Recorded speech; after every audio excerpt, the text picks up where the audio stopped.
의의와 종류 한번 가볼게. 가장 먼저 범죄의 성립 요건, 처벌 조건, 소추 조건을 볼 건데 세 가지가 있었어. 내가 이렇게 좀 마인드맵처럼 해놨는데 일단 범죄의 성립 요건, 우리가 알고 있는 구성요건, 위법성, 책임 이렇게 있는 거고, 범죄의 처벌 조건, 객관적 처벌 조건과 인적 처벌 조각 사유가 있는데, 객관적 처벌 조건부터 보면 범죄가 이미 성립했지만 그 범죄를 처벌하기 위해 추가로 필요한 외부적 조건을 말합니다. 예를 들어 사전수뢰죄에서는 공무원 또는 중재인이 된 사실, 이런 게 이제 객관적 조건이 된다는 거야. 이제 인적 처벌 조각 사유를 보면 범죄가 성립한 경우에도 범죄자의 특별한 신분으로 인해 처벌을 면제할 수 있는 경우를 말합니다. 예를 들면 친족 상도례가 있겠죠. 친족 상도례에 대해서 주의할 게, 지금 친족 상도례 아마 형법 제 328조였던 것 같은데 그 1항이 지금 헌법 불합치 판정을 받아서 지금 다시 법을 잘 만들어 봐라 뭐 이렇게 지금 그 헌재가 헌법 불합치 판정을 했죠. 그 다음에 이제 범죄의 소추 조건에는 두 가지가 있었지. 지금 우리가 볼 게 두 가지였는데, 친고죄랑 반의사 불벌죄, 즉시고발도 있는 거 생각하고, 그 다음에 이제 친고죄, 반의사 불벌죄 외워야 되는데, 친고죄는 이미 외웠지. 비밀침해죄, 업무상 비밀 누설죄, 사자명예 훼손죄, 모욕죄가 있었지. 반의사 불벌죄를 좀 못 외우는 것 같은데, 보면 과실치상죄, 존속, 왜곡, 원수, 폭행, 협박. 명예훼손죄는 사자 명예훼손죄를 제외하고 단순 명예훼손죄, 출판물 명예훼손죄는 반의사 불벌죄에 해당한다. 왜곡, 원수, 모독, 모욕, 명예죄, 명예훼손죄, 그리고 외국 국기국장, 모독죄, 이런 게 이제 반의사 불벌죄에 해당한다는 거야. 그래서 보면 1번 객관적 처벌 조건, 사전수뢰죄에서 공무원 또는 중재인이 된 사실. 객관적 처벌 조건이란 범죄가 이미 성립했지만 그 범죄를 처벌하기 위해서 추가로 필요한 외부적 조건을 말합니다. 예를 들어서 사전수뢰죄에서는 공무원 또는 중재인이 된 사실이 객관적 처벌 조건이 됩니다. 그래서 기출 지문 보면 사전수뢰죄에서 이에 있어서 공무원 또는 중재인이 된 사실은 객관적 처벌 조건에 해당한다. 맞는 지문이네요. 그 다음에 이제 두 번째 지문. 객관적 처벌 조건 결여 시에도 위법행위에 대한 정당방위 가능성. 객관적 처벌 조건이 없어서 그 행위가 처벌되지 않더라도 그 행위 자체는 여전히 위법한 것이기 때문에 상대방은 그 행위에 대해 정당방위를 할 수 있다는 뜻입니다. 즉 법적으로 처벌되지 않더라도 상대방이 자신을 보호하려는 정당방위는 허용된다는 의미입니다. 기출 보면 처벌 조건이 결여되어 벌할 수 없는 행위라도 이에 대한 정당방위는 가능하다. 맞는 지문이네요. 3번 보면 이제 특수폭행죄, 업무상 과실치상죄는 반의사 불벌죄 아닙니다. 감금죄, 존속폭행죄, 과실치상죄, 업무방해죄 중에서 특수폭행죄, 주거침입죄 중에서 피의자의 명시한 의사에 반하여 공소를 제기할 수 없는 반의사 불벌죄에 해당하는 거 3개 있다. 주거침입죄 당연히 아니고 특수폭행죄를 조심해. 존속폭행죄랑 과실치상죄는 반의사 불벌죄인데 이 특수폭행 이건 반의사 불벌죄 아닌 거 항상 주의하도록 해. 또한 이 단순 과실치상죄가 반의사 불벌죄지 업무상 과실치상죄도 반의사 불벌죄 아닌 거 주의하도록 하자. 4번 이제 피해자의 처벌 불원 의사는 범죄의 소추 조건에 해당합니다. 반의사 불벌죄 아까 그 마인드맵에서 봤으면 그 범죄의 소추 조건에 친고죄랑 반의사 불벌죄 이렇게 있었죠. 그래서 보면 반의사 불벌죄에 있어서 피해자의 처벌 불원 의사는 범죄의 처벌 조건에서 인적 처벌 조각 사유라고 소개했는데 그게 아니고 범죄의 소추 조건에서 소극적 소송 조건에 해당한다. 기출 보면 폭행죄, 협박죄 등 반의사 불벌죄에 있어서 피해자의 처벌 불원 의사는 인적 처벌 조각 사유에 해당한다. 아니죠. 반의사 불벌죄는 그 범죄의 처벌 조건인 인적 처벌 조각 사유로 가는 게 아니고 범죄의 소추 조건에서 그 반의사 불벌죄에 해당하는 거죠. 그 소극적 소송 조건. 그래서 이거는 이제 그 다음에 이제 업무상 과실치사죄, 업무상 과실치사죄, 치상죄, 반의사 불벌죄 아니라는 거니까 넘기고, 이제 원칙간이 절도죄. 또 주의해야 될 게 아까 얘기했지만 형법제 328조 제 1항이 헌법 불합치를 받았잖아. 이게 근침 관련 구간이 규정이 그 헌법 불합치 받은 건데 제 2항, 그러니까 원칙 관련 규정 이거는 이제 그대로 유효하기 때문에 주의하도록, 이건 이제 유효하다고 그 인지를 하도록 하자. 그래서 기출 보면 동거하지 않는 형제지간 원친의 절도죄를 범할 때에는 고소가 있어야 공소를 제기할 수 있다. 있는 지문이 있네요. 그 다음에 이제 결과범과 거동범, 이걸 보면서 이제 내가 표를 하나 준비해봤는데 어떻게 범죄를 구분하는지 따른 기준에 따른 구분이야. 이게 22년도 그 경대 편입에서 이 시간적 계속성에 관한 부분에서 그 출제가 한번 되었거든. 그래서 이 부분을 이제 살짝 보면 이 시간적 계속성, 그러니까 즉시범, 상태범, 계속범은 시간적 계속성에 따른 구분이다. 이렇게 옳은 지문도 출제가 되었단 말이야. 그러니까 이제 어떻게 구분하는지도 한번 가볍게 체크하는 정도로 보자. 결과범, 거동범, 결과 발생에 따른 구분. 침해범, 위헌범, 침해의 정도에 따른 구분. 즉시범, 상태범, 계속범, 시간적 계속성에 따른 구분. 일반범, 신분범, 자수범, 범죄의 주체에 따른 구분. 이렇게 한 번씩 체크해가지고 객관식 지문 정도 맞을 수 있을 정도로 알아두면 괜찮을 것 같아. 그래서 6번 보면 결과 발생에 따른 구분이네.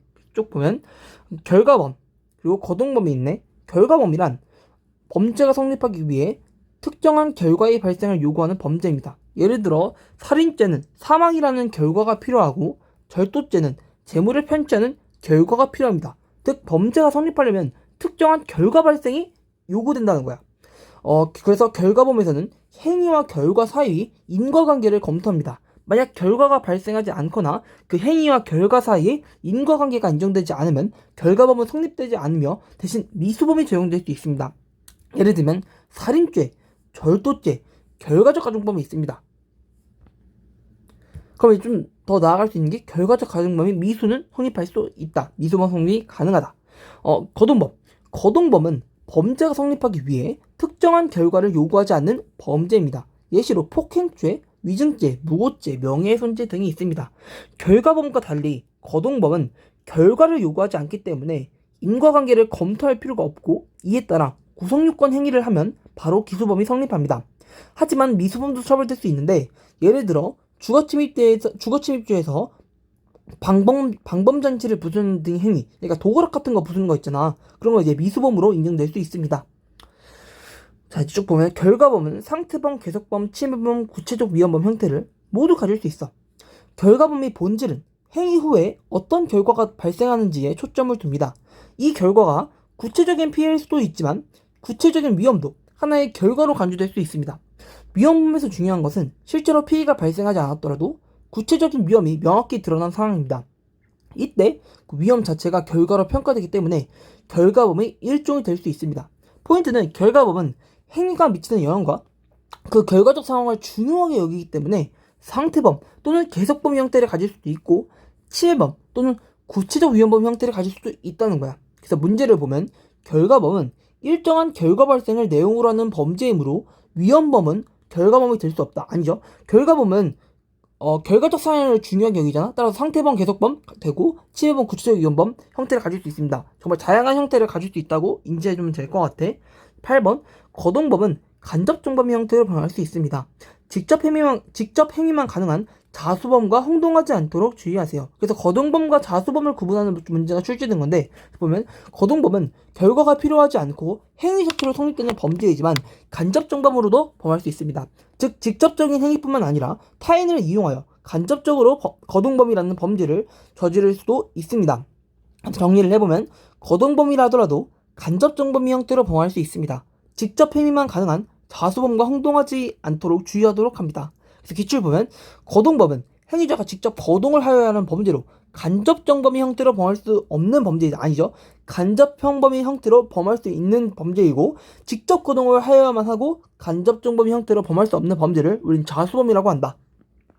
그 다음 이제 침해범과 위헌범은 이제 침해의 정도에 따른 구분이었어. 그래서 보면 침해범 보호법익에 대한 현실적인 침해가 있어야 구성요건이 충족되는 범죄로 살인죄, 상해죄, 절도죄 등이 있습니다. 위헌범은 또 두 가지로 분류되는데 추상적 위헌범과 구체적 위헌범이 있어. 또 이 위헌범 안에서도 추상적 위헌범과 구체적 위헌범을 구분하는 게 출제되겠죠. 그래서 먼저 추상적 위헌범을 보면 법익 침해의 현실적 위험성을 유하지 않고 현실적 위험을 유하지 않는 거야. 그리고 일반적 위험성만으로 구성요건이 충족되는 범죄를 말해. 예를 들어서 현주 건조물 방화죄, 공용 건조물 방해죄, 위증죄, 업무 방해죄, 비밀 침해죄, 통화에 관한 죄, 유가증권 인지, 우표에 관한 죄, 문서에 관한 죄, 모두 다 추상적 위헌범이었던 거 같이 기억나네. 그 다음에 이제 구체적 위헌범, 법익 침해의 현실적 위험이 야기된 경우 구성요건이 충족되는 범죄. 예를 들어서 자기소유 일반 건조물 방해죄, 오타 나왔네. 일반 물건 방화죄, 자기소유 일반 건조물 실화죄, 일반 물건 실화죄 뭐 이런 게 있다고 했죠. 구체적 위헌범에는. 보면 추상적 위헌범이 객관적 구성요건 요소, 위헌 발생의 가능성, 추상적 위헌범은 실제로 법익이 침해될 위험이 없더라도 그 위헌 발생의 가능성만 있으면 범죄가 성립합니다. 따라서 추상범에서 위헌 발생의 가능성은 객관적 구성요건 요소에 해당합니다. 기출에서는 그 추상적 위헌범에서 위험은 객관적 구성요건 요소이며 위험이 발생했을 때 비로소 객관적 구성요건이 충족되는데 추상적 위헌범은 위험이 현실적으로 나타날 필요가 없어. 따라서 이 위험이 객관적 구성요건 요소에 해당한다고 볼 수 없고 위험 발생이 가능성만 있으면 성립하기 때문에 위험 발생이 가능성이 객관적 구성요건 요소에 해당한다고 봐야 돼. 헷갈릴 수 있으니 주의하도록 하자. 위험이 아니고 위험 발생이 가능성만 있어도 성립하는 거야. 추상적 위헌범은. 그 다음에 침해범, 구체적 위헌범, 추상적 위헌범. 조금 더 자세히 보면 침해범, 실제로 법익이 침해되어야만 성립되는 범죄이고 결과를 알아야 고의가 인정됩니다. 그리고 구체적 위헌범, 구체적인 위험이 발생해야 성립하고 위험을 인식해야 고의가 인정됩니다. 추상적 위험은 아까 얘기했죠. 위험이 아니고 그 위험 발생의 가능성만으로 성립하는 거고 그 위험을 인식하지 못했더라도 고의가 인정된다. 약간 좀 구분되는 게 보면 구체적 위헌범은 구체적 위험이 발생해야 되고 위험을 인식해야 되는데 추상적 위헌범은 위험 발생의 가능성만 성립하고 위험이 발생할 필요가 없다. 그리고 위험을 인식하지 못했더라도 고의가 인정된다. 기출 보면 구체적 위헌범에서의 위험은 구성요건 표지이며 객관적 구성요건은 그 위험이 발생했을 때 비로소 충족된다. 맞죠? 구체적 위헌범에서의 위험. 아까 이거를 구체적 위헌범이 아니고 추상적 위헌범을 속였죠? 아니죠. 위험이 그 구성요건 표지이며 객관적 구성요건이 그 위험이 발생했을 때 비로소 충족되는 것은 구체적 위헌범이다. 그리고 두 번째 보면 침해범과 달리 위헌범에서의 위험은 고의 인식 대상이 아니다. 이건 좀 내가 좀 해설을 붙였는데 보면 1번 구체적 위헌범에서의 위험은 그러니까 위헌범이 두 가지가 있었잖아. 구체적 위헌범이 있고 추상적 위헌범이 있었는데 가장 먼저 위헌범 중에서 구체적 위헌범에서의 위험은 고의 인식 대상에 해당한다. 하지만 그 2번 추상적 위헌범은 위험 발생의 가능성만으로도 성립하는 범죄이므로 위험이 고의 인식 대상에 해당하지 않는다. 계속 얘기하지만 구체적 위헌범, 구체적인 위험이 발생해야 성립하는 거고 위험을 인식해야 고의가 인정된다. 그 다음에 이제 추상적 위헌범은 위험 발생 가능성만으로 성립하는 범죄이고 그 위험을 인식하지 못하더라도 고의가 인정된다. 따라서 그 내용이 연장선이죠. 그래서 구체적 위헌범에서의 위험은 고의 인식 대상에 해당한다. 위험을 인식해야 고의가 인정된다. 같은 말이죠. 그 다음에 추상적 위헌범은 위험 발생의 가능성만으로 성립하니까 위험이 고의 인식 대상에 해당하지 아니한다. 위험을 인식하지 못하더라도 고의가 인정된다. 이 또한 같은 말이죠. 따라서 위헌범에서의 위험은 무조건 고의 인식 대상이 아니라는 위 지문은 오답인 지문이다. 과실에 의한 위헌범도 성립할 수 있나요? 하나 딱 떠올리죠? 실화죄 떠올리죠? 형법 제70조 실화죄를 보면 실화죄 중 제1항이 죄는 추상적 위헌범, 2항이 죄는 구체적 위헌범이며 모두 과실을 구성요건 요소로 알고 있다. 따라서 과실에 의한 위헌범도 성립할 수 있다. 과실에 의한 위헌범 성립할 수 있습니다. 실화죄를 떠올리면 되겠죠? 11번 명예훼손죄 추상적 위헌범, 12번 일반교통방해죄 추상적 위헌범, 13번 공문서 부정사태 문서죄는 모두 추상적 위헌범. 혹시 까먹을까봐 문서 적어놓긴 했는데 좀 이해를 해보면 문서는 그 사회적 신뢰의 기반이잖아. 위조된 문서가 만들어지면 실제로 사용되지 않더라도 사용 위험 발생 가능성이 있어 사람들이 속을 수 있고 이는 사회적 신뢰를 손상시키잖아. 따라서 문서의 위조나 변조는 실제 피해가 없더라도 위험 발생 가능성만으로도 범죄가 된다. 즉 문서죄는 추상적 위헌범이며 법은 이러한 잠재적 위험을 막기 위해 실제 사용 여부와 관계없이 위험성만으로도 처벌합니다. 그래서 보면 23 경관 기출 보면 공문서 부정행상죄 추상적 위헌범 맞는 지문이죠. 그다음에 이거는 좀 지엽적이긴 한데 장례식 방해죄 추상적 위헌범이고 그다음에 이제 음주운전죄 추상적 위헌범 그리고 국가적 법익에 관한 죄 공직방 무고죄 뇌물죄 모두 추상적 위헌범이다. 그만큼 이제 위험 발생의 가능성만 있어도 널 처벌하겠다는 좀 더 구체적 위헌범보다 위험이 현실적으로 발생해야 처벌하는 것보다 좀 더 엄하게 가겠다는 거죠.